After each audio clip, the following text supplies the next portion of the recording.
It's June 4th, 1989. A peaceful evening in the town of Ufa in Russia is about to become the site of an unimaginable tragedy. One that no one could have dared to imagine. One even worse to another freak accident a year before in Arzamaz. This is the story of the Ufa train disaster.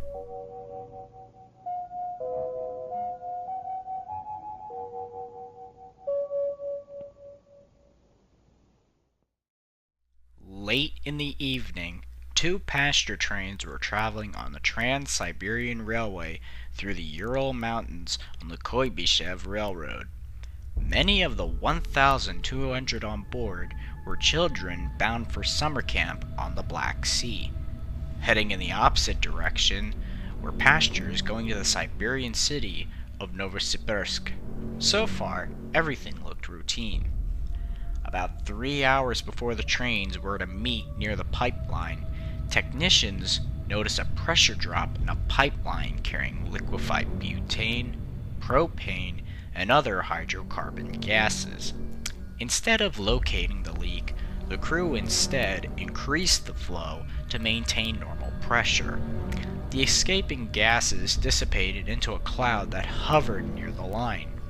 One spark, and this invisible, highly explosive gas-air mix could erupt into a huge fireball.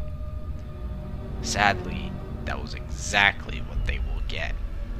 As the trains meet each other by the pipeline, sparks from the brakes of the closest train reach the gas line, and then...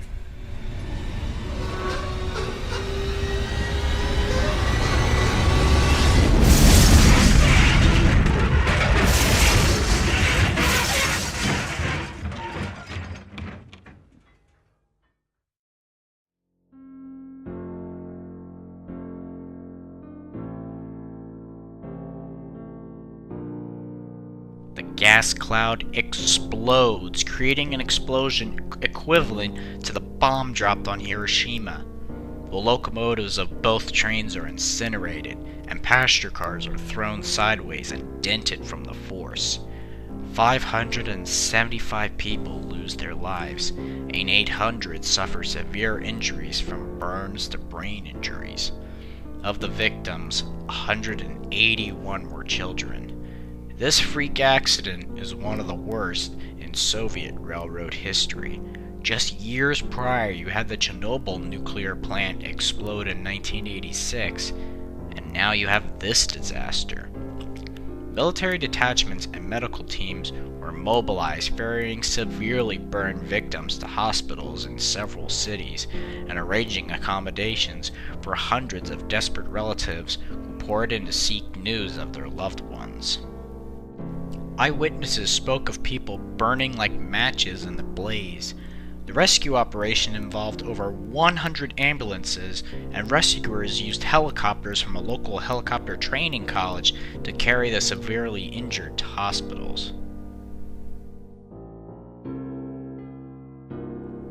While not much was released about the investigators' findings due to Soviet secrecy and cover-ups, the cause was determined by several factors: rushwork culture of the pipe construction, canceling the use of telemetry or communication in remote areas, taking the authority to stop trains away from dispatchers, changing the type and amount of product sent through the pipe, increasing pipe pressure to combat past the leak rather than finding the source of the leak, cheap ways of cutting corners, and generally a danger zone of an area of the pipeline being right next to the train tracks.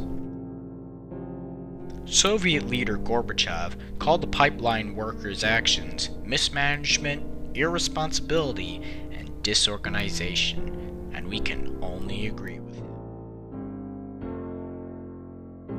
In the end, the charred passenger cars and locomotive remains were hauled away for scrap. 7 passenger cars were never found again, being reduced to mere ash.